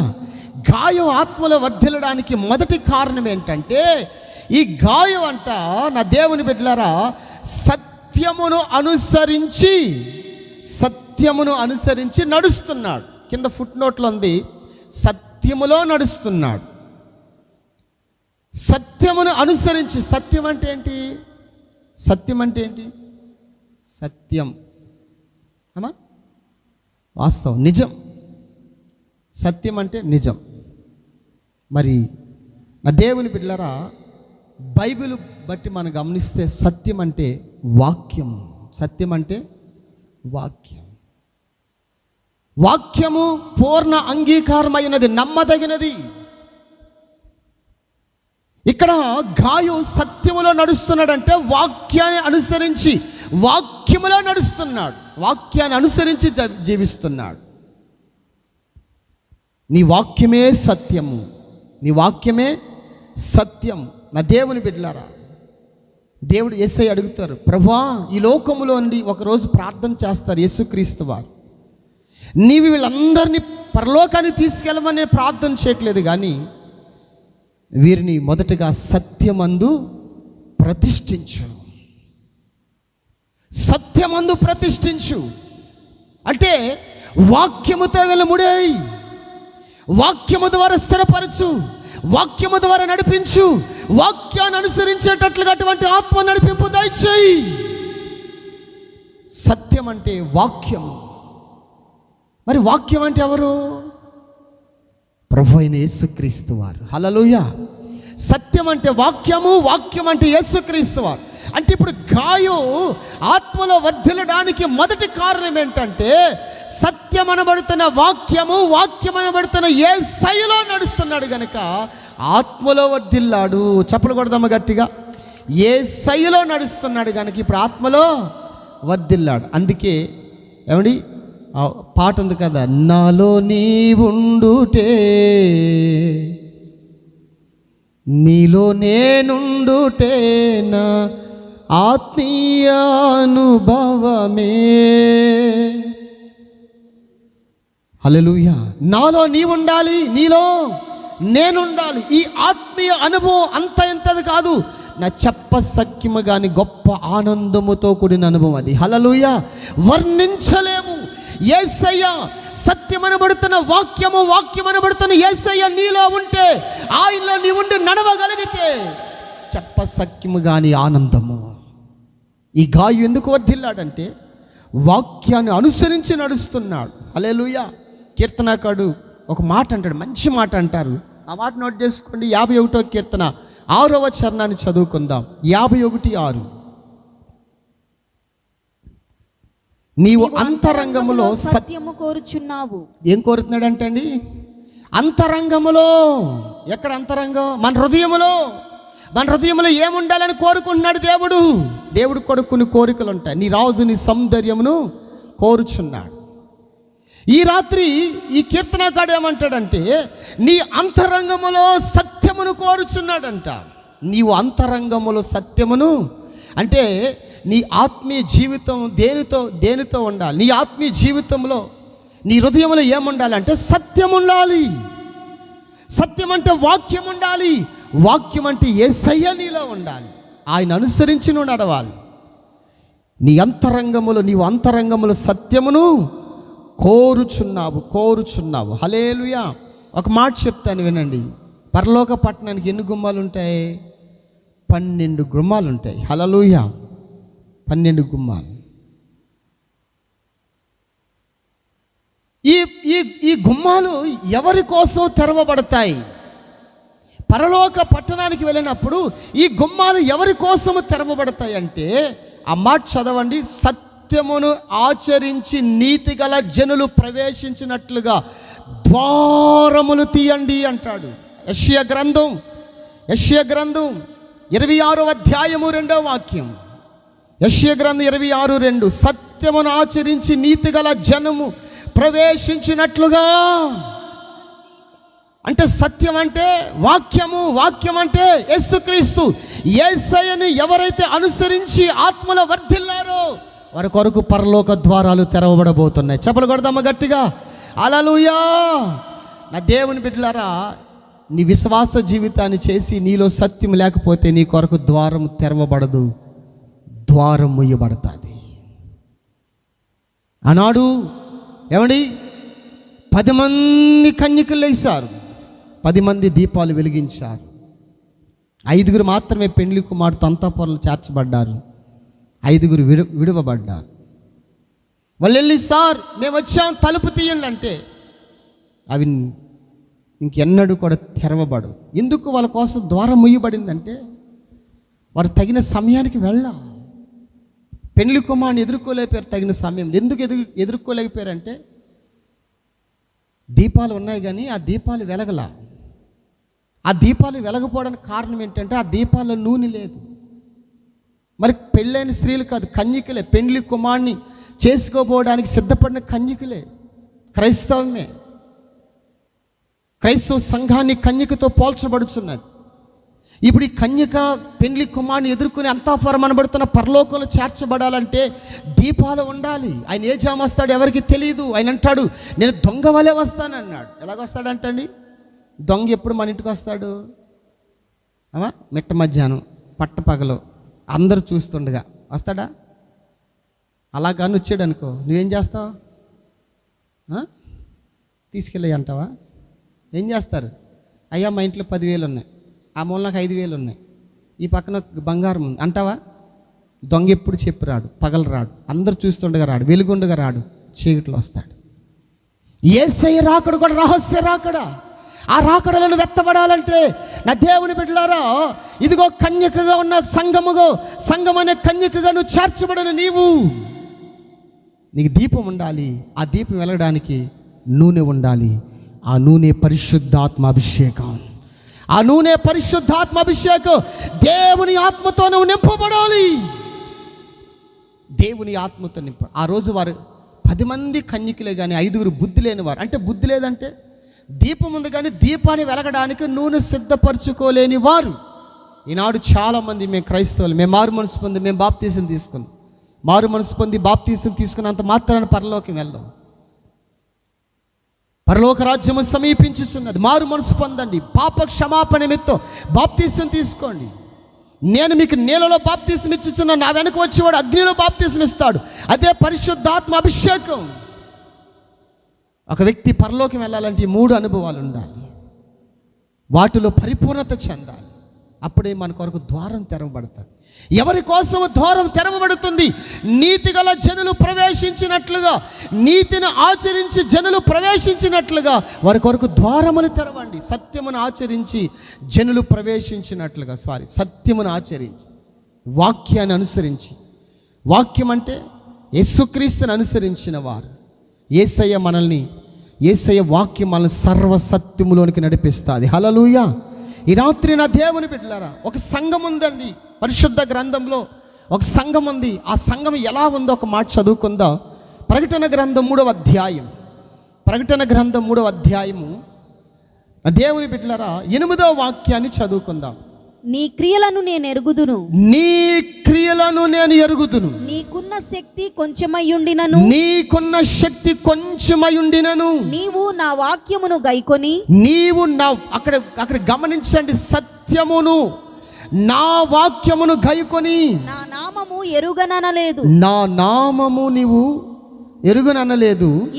ఇదిగో తలుపు నీ ఎదుట తీసి ఉంచి ఉన్నాను. తలుపుని ఎదుట తీసి ఉంచున్నాను. చప్పలు కొడదాం గట్టిగా. ఇక్కడ ఫిలదెల్ఫియా సంఘము గురించి దేవుడు ఏమంటున్నారంటే, ఇదిగో సంఘమా, నీకున్న శక్తి కొంచెమైన నీ క్రియలను నేను ఎరుగుదును. నీ క్రియలు, నీ జీవితంలో నువ్వు చేసే పనులు నాకు తెలుసు. ఏంటి ఆ క్రియలు అంటే, నీకున్న శక్తి కొంచెమైనను నీవు నా నామమును ఎరగననలేదు. నా నామం యేసయ్య నామం నాకు తెలియదు అనలేదు. నీకున్న శక్తి కొంచెమైనను నా వాక్యమును గైకొని, వాక్యం అంటే సత్యము, సత్యం అంటే వాక్యము, వాక్యం అంటే యేసయ్యే. నా వాక్యమును గైకొని నా నామమును ఎరుగుననలేదు గనుక ఇదిగో సంగమా, నీ కొరకు ద్వారము తెరవబడుతుంది. నీ కొరకు పరలోక ద్వారము తెరవబడుతుంది. ఈరోజు నా దేవుని బిడ్డలారా, గాయు ఎందుకు వర్ధిల్లాడు ఆత్మలంటే సత్యమును ఆచరించి నడిచాడు. హల్లెలూయా. మరొక మాటను, మరొక అనుభవాన్ని మనం ధ్యానించుకుందాం. అదే యోహాను 3వ పత్రిక 5వ వాక్యాన్ని చదువుకుందాం. ప్రియుడా, వారు పరదేశులైనను సహోదరులుగా ఉన్నవారికి నీవు చేసినదెల్లా విశ్వాసికి తగినట్లుగా చేయుచున్నావు. చూడండి నా దేవుని బిడ్డలారా, ఈయన రెండోదిగా, మొదటిగా గాయు వర్ధిల్లడానికి సత్యమును ఆచరించి నడిచాడు. వాక్యము యేసయ్యను ఆచరించి నడిచాడు. రెండోదిగా నా దేవుని బిడ్డలారా, ఈయనంట, ప్రియుడా, వారు పరదేశులైనను సహోదరులుగా ఉన్న వారికి నువ్వు చేసినదెల్లా విశ్వాసికి తగినట్లుగా చేయుచున్నావు. ఒక విశ్వాసి ఎలా చేయాలో, ఒక విశ్వాసి ఎలా ఉండాలో అలాగ నువ్వు చేయుచున్నావు. తన విశ్వాస జీవితాన్ని ఆరంభించినప్పుడు తన విశ్వాసంలో ఎలా ఉండాలో, ఒక విశ్వాసి ఏం చేయాలో తూచా తప్పకుండా అవి పాటిస్తున్నాడు, అవి చేస్తున్నాడు. ఈరోజు పేరుకి విశ్వాసలే కానీ అంతరంగంలో ఏమి లేదంటే విశ్వాసం లేదు. హల్లెలూయా. ఏం లేదండి, విశ్వాసం లేదు. పూర్వము మా సైడ్ గడ్డిళ్ళు, తాటాకిళ్ళు గడ్డిళ్ళు ఉండే. వేసవకాలం వచ్చిందంటే ఎక్కడో చోట ఫైర్ అయ్యే ఇల్లు తగలబడిపోతుండే. ఆ ఇల్లు కాలిపోతున్నప్పుడు ఫైర్ ఇంజిన్ అని ఒకటి ఉండేది. దాన్ని పల్లెటూరు భాషలో చెప్పాలంటే గంటల కారు అంటారు, ఫైర్ ఇంజిన్. మరి ఇక్కడ ఏమంటారు తెలియదు. కుయ్యమని కోత వేసుకుంటూ వచ్చేసి దాని పేరు ఫైర్ ఇంజిన్. ఫైర్ అంటే అగ్ని. పేరుకి ఫైర్ ఇంజినే కానీ దాంట్లో ఏముంటుంది అంటే అన్ని నీళ్ళే ఉంటాయి. దాంట్లో ఏముంటుంది? అన్ని నీళ్ళే, అన్ని నీళ్ళే. Praise lord. యేసన్న గారు తెలుసమ్మా, అన్న తెలుసు యేసన్న గారు. వాళ్ళ ఇంట్లో వాళ్ళ అమ్మగారు నేతి బీరకాయ పెట్టారంట. పాదు నేతి బీరకాయ చెట్టు, బీరకాయలు కాసిందంట. నేతి బీరకాయలు కాసిన తర్వాత వాళ్ళ అమ్మందంట, రే నాన్న, మరి ఆంటీకి, మార్త ఆంటీకి, వీళ్ళందరికీ నేను బీరకాయలు ఇస్తాను, ఇచ్చేసి రా నాన్న అన్నదంట. ఈయన అనుకున్నాడు, మా అమ్మ పిచ్చిది, కాయగా మన పెరట్లో నేతి బీరకాయలు కాతే అందరికీ పంచేతానంటుంది, మా అమ్మ పిచ్చిది అనుకుని మొత్తానికి ఆ నేతి బీరకాయల అమ్మ, ఇదిగో మార్త ఆంటీకి 3 కాయలు ఇచ్చారంటే ఒక కాయ ఇంటెనకాయలు పెట్టి 2 కాయలు ఇచ్చాడంట. మరి ఆంటీకి 4 కాయలు ఇచ్చారంటే ఒక కాయ ఇంటెనకాయలు పెట్టి 3 కాయలు ఇచ్చాడంట. అందరికి పంచిన తర్వాత అందరికి పంచేసానమ్మ. ఇంకా వాళ్ళ అమ్మ పనులు వాళ్ళ అమ్మ చేసుకుంటుంటే ఈయన వెళ్ళి ఈ నేతి బీరకాయలు పిండుతున్నాడంట. దేని కొరకు? నెయ్యి వస్తుందేమని బీరకాయలోంచి పిండుతున్నాడంట. బీరకాయ పిండే కొలది ఏమొస్తుంది? పసరు వస్తుంది. నేతి బీరకాయలో నెయ్యి ఉండదనేది ఎంత వాస్తవమో ఈరోజు నామకార్థ జీవితంలో విశ్వాసం లేదన్నది కూడా అంతే వాస్తవం. నువ్వు ఎలా ఉండాలి? గాయ వర్ధిల్లడానికి కారణం ఏంటంటే ఒక విశ్వాస తగిన జీవితాన్ని అతను జీవిస్తున్నాడు. నీవు కూడా విశ్వాసములో, దేవుని యందు విశ్వాసము కలిగి, మన విశ్వాసం ఎలా ఉండాలండి? దేని కొరకు మన విశ్వాసం? బైబిల్లో ఒక ఆయన ఉన్నాడు, దేవుని యందు విశ్వాసము కలిగి ఉన్నాడు. తన విశ్వాస జీవితంలో ఏం సంపాదించుకున్నాడు? దేవుడంట ఆ విశ్వాసిని పట్టుకొని గద్దిస్తున్నాడంట, హెచ్చరిస్తున్నాడంట, రేయ్ జాగ్రత్త. ఎవరిని పట్టుకుని? విశ్వాసిని పట్టుకుని జాగ్రత్త. బైబిల్లో రాయబడిన మాట ఏంటంటే, అది వరకు చూడని సంగతులను గూర్చి దేవుని చేత హెచ్చరింపబడిన వాడై విశ్వాసము ద్వారా నోవాహు అది వరకు చూడని సంగతులను గూర్చి దేవుని చేత హెచ్చరింపబడిన వాడై దేవుని యందున్న విశ్వాసము ద్వారా తన ఇంటి వారి కొరకు ఒక రక్షణ వాడును సిద్ధం చేసుకున్నాడు. అది విశ్వాసం అంటే అది వరకు చూడని సంగతులను గురించి. నోవాహుకి ఏమండి, నా దేవుని బిడ్డలారా, దేవుని కోపం మానవుల మీద రగులుతుంది, దేవుని ఉగ్రతకు మనిషి గురవుతాడన్న సంగతి తెలియదు. ప్రభువు రాకడ సమీపంగా ఉంది. దేవుని రాకడకు యుద్ధాలు జరుగుతాయి, దేవుని రాకడకు కరువులు వస్తాయి, దేవుని రాకడకు భూకంపాలు వస్తాయి, దేవుని రాకడకు తెగుళ్ళు వస్తాయన్న సంగతి ఆనాడు నోవాహుకు తెలియదు. ఈనాడు మనకు తెలుసా లేదా? దేవుని రాకడ సూచనలు, యుద్ధాలు వస్తున్నాయి.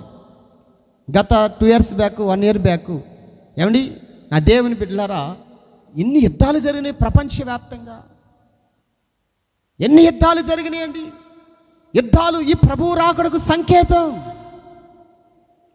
భూకంపాలు, ఎక్కడ పడితే అక్కడ భూకంపాలు. మన ఈ మధ్య విజయవాడలో కూడా వచ్చింది లాస్ట్ ఇయర్ భూకంపాలు.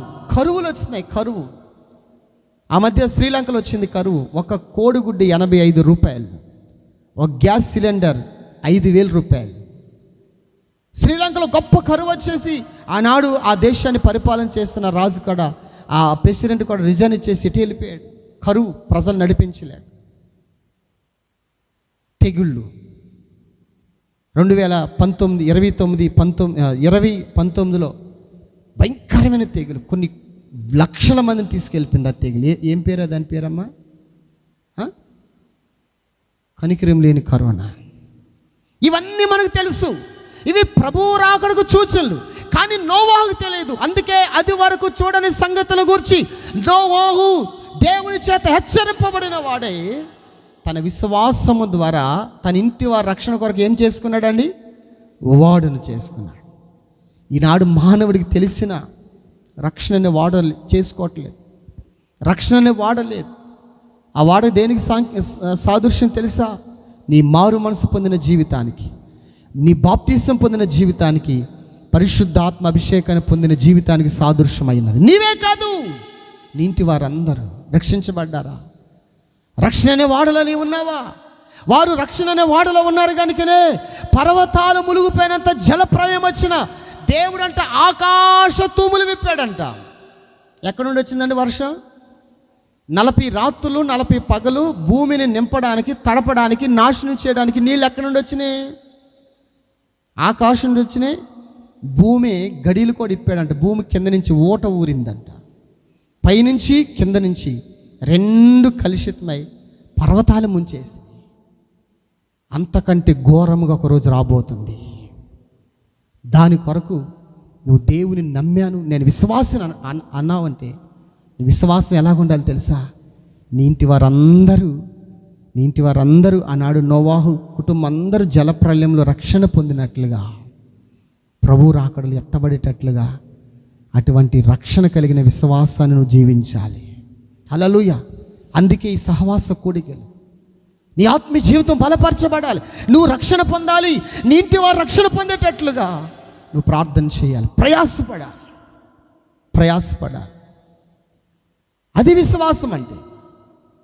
నా దేవుని బిడ్డలారా, అది విశ్వాసం అంటే. అందుకే యోధా పత్రికలో రాస్తారు, మీ విశ్వాసం పరిశుద్ధమైన దాని మీద కట్టబడాలి. మీ విశ్వాసం పరిశుద్ధమైనదిగా ఉండాలి, అమూల్యమైనదిగా ఉండాలి. పరిశుద్ధమైన విశ్వాసం అంటే స్వార్థము లేనిది, నిస్వార్థము కలిగింది. ఈ లోకం కొరకు నువ్వు దేవుని నమ్మేవంటే స్వార్థం. నువ్వు నమ్మవలసింది పరలోకం కొరకు. హల్లెలూయా. నా దేవుని బిడ్డలారా, ఈ రాత్రి దేవుని వాక్యాన్ని మనం గమనిస్తే ఈ గాయు వర్ధిల్లడానికి 3వ కారణం ఏంటంటే, ఇతడు ఆత్మలో వర్ధిల్లాడు. ఎందుకు వర్ధిల్లాడంటే, నా దేవుని బిడ్డలారా, విశ్వాసికి తగినట్లుగా అతడు ప్రవర్తిస్తున్నాడు. విశ్వాస జీవితాన్ని ఒక విశ్వాసి ఎలాగైతే ప్రవర్తిస్తుందో అటువంటి విశ్వాస సంబంధమైన జీవితం ఈరోజు నీకుందా? దైవ జనాంగమా, ఒక విశ్వాసిని అనుకుంటున్నా, కానీ నీలో నోవాహు వాడను కట్టుకున్నంత విశ్వాసం కలిగినట్లుగా నీ కుటుంబం అంతా రక్షించబడేంత విశ్వాసం నీకుందా? హల్లెలూయా. నీ కుటుంబం అంతా రక్షణ పొందేటంత విశ్వాసం నీకుందా? ఈ మార్గము, దేవుడు అన్నాడు, నేనే మార్గము, సత్యం, జీవం. దేవుని ద్వారానే మోక్షం అనబడుతున్న పరలోకం, ఆయన ద్వారానే రక్షణ. అందుకే ఆయన విశ్వసించి నీ ఆత్మ రక్షించబడాలి. ఈ రాత్రి నా దేవుని బిడ్డలారా, ఆయన అంటారు, మేము అధైర్యపడము, మా బాహ్య పురుషుడు కుషించినను, మా ఆంతర్య పురుషుడు దినదినము నూతనపరచబడుచున్నాడు. ఆత్మలో వర్ధిల్లుచున్నారు. నా దేవుని బిడ్డలారా, ఆత్మలో వర్ధిల్లిన యోబు అంటారు, నా విమోచకుడు సజీవుడు, ఆయన భూమి మీద తర్వాత నిలిచినే నాకు తెలుసు. శరీరము చీకిపోయినాను, శరీరము లేనివాడిని నేను చూస్తాను అంటున్నాడు. అంటే ఆత్మతో చూస్తాడు. దావీదు అంటారు, ఆత్మలో వర్ధిల్లిన దావీదు అంటారు, నా విమోచకుడు. యాకోబు యొక్క బలిష్ఠునికి ఒక నివాస స్థలము చూసినంత వరకు నా గుడారంలో నేను వెళ్ళను, నేను పరుండు మంచం మీదకి ఎక్కను, నా కనులకు నిద్ర రానేను, నా కనురెప్పలకు కునుగుపాటు రానివ్వను. ఆత్మలో వర్ధిల్లిన యోసేపు అంటారు, మీరు నన్ను అమ్మివేసినందుకు బాధపడకండి, మీరు నన్ను అమ్మివేయడం దేవుని చిత్తం.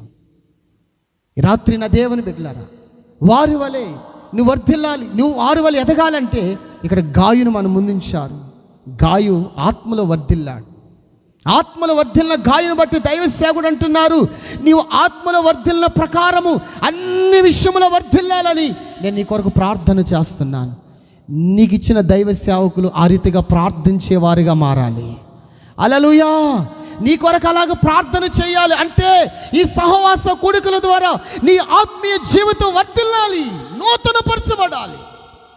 రేపొద్దున దైవ సేవకులు చెప్పాలి, అమ్మా నువ్వు ఆత్మలో వర్ధిల్లావు, నీ కుటుంబం కూడా వర్ధిల్లినట్లుగా మేము ప్రార్థన చేస్తాం. నీ వ్యక్తిగత జీవితం, నీ శరీర సంబంధమైన భూ సంబంధమైన జీవితం కూడా వర్ధిల్లాలని మీ కొరకు మేము ప్రార్థన చేస్తామని దైవ సేవకులు చెప్పే అటువంటి ఆత్మీయ అనుభవంలోనికి నువ్వు రావాలి. Praise lord. చివరిగా నా దేవుని బిడ్డలారా, గాయు వర్ధిల్లడానికి కారణం మూడోదిగా ఆ మాట చదవండి, 6వ వాక్యాన్ని చదువుకుందాం. 6వ వాక్యం, వారు నీ ప్రేమను గూర్చి సంఘము ఎదుట సాక్ష్యం ఇచ్చిరి. సంఘము ఎదుట సాక్ష్యం ఇచ్చిరి. చాలు. ఇక్కడ మనం గమనిస్తే నా దేవుని బిడ్డలారా, ఈ గాయు వర్ధిల్లాడు. ఎందుకు వర్ధిల్లాడంటే సత్యములో నడిచాడు, వాక్యముతో నడిచాడు, సత్యాన్ని ఆచరించి నడిచాడు. రెండోదిగా విశ్వాసకి తగినట్లుగా జీవించాడు. మూడోదిగా గమనిస్తే ప్రేమ కలిగిన వాడు. ఏం కలిగిన వాడండి? ప్రేమ కలిగిన వాడు. ఇక్కడ మనం గమనిస్తే నా దేవుని బిడ్డలారా, గాయు తనలో ఏముంది అంటే ప్రేమ ఉంది. ఈ లోక ప్రేమ కాదు. ఈ లోక ప్రేమ పెడితే పెళ్ళి, పెట్టకపోతే తెలీదా? మీరు చెప్పరా? పెడితే పెళ్ళి కోరుతుంది, పెట్టకపోతే ఏం కోరుతుంది? లోక ప్రేమ. ఎవరికైనా మీరు కొంచెం సహాయం చేశారనుకో, మిమ్మల్ని ఏమంటుంది? ఎంత మంచాము అంటుంది. ఎవరినైనా కొంచెం సహాయం చేయకుండా, హెల్ప్ చేయకుండా తిట్టారనుకోండి, ఏమంటుంది? తిడుతుంది. కానీ ఈ లోక ప్రేమ కాదు, గాయలో ఉన్నది దేవుని ప్రేమ. అందుకే ఎఫెసీ సంఘానికి రాస్తాడు, 4వ అధ్యాయము 15వ వాక్యాన్ని చదువుకుందాం. 4:15.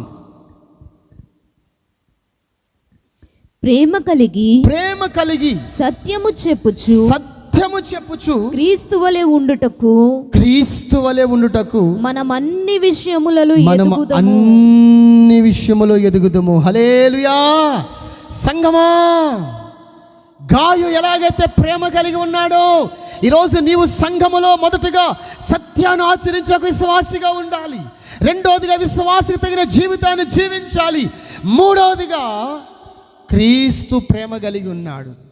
ఆ క్రీస్తు ప్రేమ కలిగిన వ్యక్తిగా ఉండాలి. ఇక్కడ మనం గమనిస్తే ప్రేమ కలిగి సత్యము చెప్పుచు క్రీస్తు వలె ఉండడానికి మనం అన్ని విషయంలో ఎదగాలి.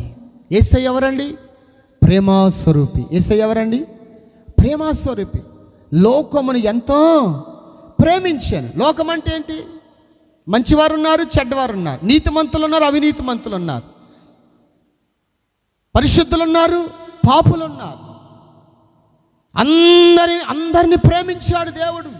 అసలు ఆయన వచ్చిందే నీతిమంతుల కొరకు రాలేదు, నేను నశించిపోతున్న అవినీతిమంతుల్ని రక్షించి నీతిమంతులుగా మార్చడానికి వచ్చాను అన్నాడు ఆయన. దేవుడు ఎంతో లోకముని ఎంతో ప్రేమించాను. ఆ ప్రేమకు గుర్తుగా ఏమి ఇచ్చాడండి? తన రక్తాన్ని చిందించి తన ప్రాణాన్ని గిఫ్ట్గా మనకిచ్చాడు. ఎందుకంటే ఒక నీతిమంతుడుగా మారాలంటే రక్తం చేత కడగబడాలి, రక్తము చిందించబడాలి, రక్తం చేత పాపుల్ని రక్తం చేత కడగబడాలి, మన కొరకు ఒక బలి అర్పించబడాలి. మన కొరకు నోరు లేని జీవాలు బలవకూడదని. నువ్వు నేను చేసిన పాపాల కొరకు నా దేవుని బిడ్డలారా, ఇప్పుడు ఒక ఆయనకు 100 గొర్రెలు ఉన్నాయండి, అన్నకు 100 గొర్రెలు ఉన్నాయి, లేదా 1000 గొర్రెలు ఉన్నాయి. ఆయన పాపానికి ప్రాయశ్చిత్తంగా ఒక గొర్రెని అర్పించాడు. అతనికి ఏం నష్టం? ఆ నోరు లేని జీవం బలైంది తప్ప ఆయనకేం నష్టం? అందుకే మనిషి కోసం పశువులు వధించబడకూడదు. నేను ఒక పశువుగా వధించబడాలని మనం ప్రేమించాడు గనక భరించలేనంత బాధను భరించి ఆయన అంటాడు, తండ్రి నీ చిత్తమైతే ఈ గిన్నె నా యొద్ద నుండి తొలగించు, నీ చిత్తం కాకపోతుంది. ఆ మాట అన్నారంటే ఆయన భరించలేనంత బాధ, అంత పాపము, మన పాపం అంత భారమైంది. నా దేవుని బిడ్డలారా, మనం ప్రేమించాడు ఆయన. యేసయ్యలో ప్రేమ ఉన్నది. హల్లెలూయా. అందరినీ ఒకే రకంగా ప్రేమించిన వాడు ఆయన, ప్రేమాస్వరూపం. ఆయన అంటాడు, తండ్రి వీరు ఏం చేస్తున్నారు వీరికి తెలియదు కనుక వీరిని క్షమించు. ముఖం మీద ఉమ్ముసిన వారిని క్షమించాడు, కొరడాలతో కొట్టిన వారిని క్షమించాడు, తలలో ముళ్ళ కిరీటం పెట్టి ఆ ముళ్ళు మీద కొడితే ఆ ముళ్ళని మెదడులో దిగితే వారిని క్షమించాడు, ప్రక్కలో బల్లెంతో పొడిస్తే వారిని క్షమించాడు. పాపి పాపి పాపి అని కేకలు వేస్తే ఆ కేకలే గెలిచినవి, ఆ కేకలు వేసిన వారు కూడా క్షమించాడు. నిన్ను క్షమించాడు, నన్ను క్షమించాడు. దీని అంతటి కారణం ఆయన ప్రేమ కలిగిన దేవుడు. ఆయనలో ప్రేమ ఉంది. నీవు ఆ ప్రేమను పొందుకుని సత్యము చెప్పుచు క్రీస్తు వలె ఉండడానికి మీరు అన్ని విషయంలో ఎదుగుదము. హల్లెలూయా. నా దేవుని బిడ్డలారా, కనుక ఈ రాత్రి నా దేవుని బిడ్డలారా, నీ బాహ్య పురుషుడు కుషించినను నీ ఆంతర్య పురుషుడు మాత్రం దినదము నూతనపరచబడాలి. దినదినము నూతనపరచబడాలంటే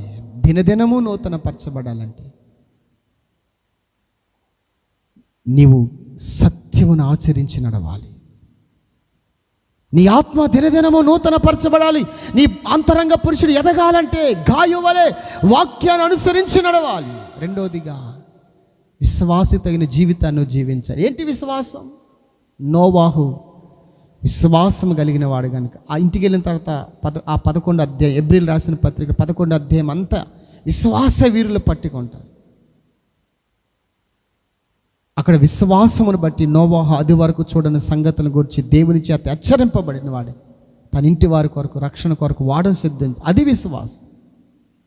నీ విశ్వాసం ద్వారా నీవు రక్షించబడాలి. నీ విశ్వాసం ద్వారా నీ కుటుంబం రక్షణలోనికి రావాలి. హల్లెలూయా. అటువంటి విశ్వాసాన్ని నువ్వు జీవించాలి. మూడోదిగా గాయ వర్ధిల్లడానికి ప్రేమ కలిగిన వాడు. ఏం కలిగిన వాడని? ప్రేమ. క్రీస్తు ప్రేమ మనలో ఉండాలి. లోక ప్రేమ కాదు, అన్నదమ్ములు అక్క చెల్లెల ప్రేమ కాదు, క్రీస్తు ప్రేమ మనలో ఉండాలి. అసలు క్రీస్తుని ప్రేమించేవారు ఎలాగుంటారు? క్రీస్తుని ప్రేమించేవారు ఎలాగుంటారండి? ఒకసారి ఒక దైవజనుడు అన్నారంట, సంగమా మనమందరము ఇదిగో పలానా ప్రాంతానికి వెళ్ళి సువార్త చేద్దాం అన్నారు. సంఘం అందరూ, పాస్టర్గా దైవజనులు కూడా బస్సు మీద మొత్తానికి సువార్త చేద్దకి వెళ్ళాం. అక్కడ మొత్తానికి వాళ్ళు పట్టుకున్నారు, దైవజనుని విశ్వాసులు అందరినీ పట్టుకున్నారండి. పట్టుకుని మా ప్రాంతానికి మీరు సువార్త చేస్తాకు వచ్చారు, ఇప్పుడు మిమ్మల్ని చంపేస్తాం, మీరు బ్రతకాలంటే ఇదిగో ఇక్కడ యేసు ప్రభు రూపంతో నా ఫోటో పెడుతున్నాం, ఆ ఫోటో మీద ఉమ్మూసి యేసు ప్రభు దేవుడు కాదని చెప్పి వెళ్ళిపోండి, మిమ్మల్ని ప్రాణాలతో వదిలేస్తాం. ఎవడైనా ఫోటో మీద ఉమ్మేయకుండా యేసు ప్రభు దేవుడు కాదని చెప్పకుండా ఉన్నారంటే మిమ్మల్ని షూట్ చేస్తాం. అది గన్లు మీ కొరకు షూట్ చేయబడ్డాయి. అందరూ వెళ్తున్నారు, 1 by 1 అందరూ వెళ్తున్నారు. ప్రభువా, నేను చనిపోతే నీ సంఘంలో కానుక ఎవరిస్తారు? నేను ఒక విశ్వాస జీవితం ఉండాలి కదని ఎవరికాలు ప్రభువును క్షమించే దేవుడు కదా, మేము ఏ పరిస్థితుల్లో తెలుసు కదని అందరూ ఒకరు ఉమ్మేసి వెళ్తున్నారు. ఒక పాప ఉందంటాడు, చిన్న పాప 12 సంవత్సరాలంట. ఆ ఉమ్ముతో యేసయ్య రూపం అంతా కప్పబడి ఉందంట. అక్కడికి వెళ్ళి ఏడుస్తుందంట, ఎక్కిబడి ఏడుస్తుందంట. వాళ్ళు అంటున్నారంట, ఈ పాప నువ్వు కూడా ఉమ్మేసేసి యేసు ప్రభు దేవుడు కాదని వెళ్ళిపో అన్నారంట. ఆ పాప యేసయ్యను ఆ ఫోటో చూస్తుంటే యేసయ్య రూపం కనబడట్లా. ఏడ్చి ఆ ఉమ్మంతా చేత్తో తుడిసేసి ఆ ఫోటోని గుండెలు కత్తుకుని యేసయ్యా నేను ప్రేమిస్తున్నాను యేసయ్యా అన్నదంట. ఆ మాట అనడమే ఆ పాపను షూట్ చేసి పెట్టను కాల్చినట్లు కాల్చేస్తే ఆ బుల్లెట్లన్నీ ఆమె గుండెల్లోనికి ఆమె శరీరంలోనికి వెళ్ళినప్పుడు రక్తము చెంది ఆ రక్తపు మడుగులో కొట్టుకుని ప్రాణాలు వదిలేసిందంట. అంటే యేసయ్యని ప్రేమిస్తే ప్రాణాలు ఇవ్వడానికి కూడా మనం వెనకాడం, ప్రయాసపడతాం. నా దేవుని బిడ్డలారా, యేసయ్య ప్రేమ అటువంటి ప్రేమ. యేసయ్యని ఆయన ప్రేమించాడు కనుక మన కొరకు ప్రాణం ఇచ్చాడు. నీవు కూడా యేసయ్యని అంతగా ప్రేమిస్తే, నువ్వు రక్షించబడ్డమే కాదు, అనేక మందిని దేవుళ్ళలోకి నడిపిస్తా. క్రీస్తు ప్రేమ పవిత్రమైంది, నిష్కలంకమైంది, నిర్దోషమైంది. యేసయ్య ప్రేమించాడు కనుక ఈ లోకానికి, ఈ సృష్టికి రక్షణ వచ్చింది. గాయువలే వాక్యాన్ని అనుసరించినాడు. గాయువలే ఒక నిజమైన విశ్వాస సంబంధమైన జీవితాన్ని జీవించు. గాయువలే ప్రేమ కలిగి జీవించు. నువ్వు ఆత్మలో వర్ధిల్లుతావు. బాహ్య పురుషుడు కుషించినను నీ ఆంతర్య పురుషుడు దినదినము నూతన పరచబడ్డాడు కనుక నీవు ప్రభు ఎదుట నిలబడినప్పుడు ఆధైర్యపడవలసిన అవసరత లేదు. అటువంటి కృప పరిశుద్ధాత్మ దేవుడు మనందరికీ దయచేయునుగాక. ఈ సహవాస కూడికల ద్వారా నీ ఆత్మీయ జీవితాన్ని మరింతగా బలపరచునుగాక. ఆమేన్. ఈ మాటలు మన వినికిల్లో నీరు కట్టి ఫలింపచేయునుగాక. అందరికీ వందనాలు. అందరూ లేచి నిలబడదాం దేవుని బిడ్డలారా. ఈ రాత్రి దేవుడు నీతో మాట్లాడిన మాటను బట్టి అందరూ లేచి నిలబడదాం. దేవుడు నీతో నాతో మనందరితో మాట్లాడిన మాటను బట్టి ప్రార్థన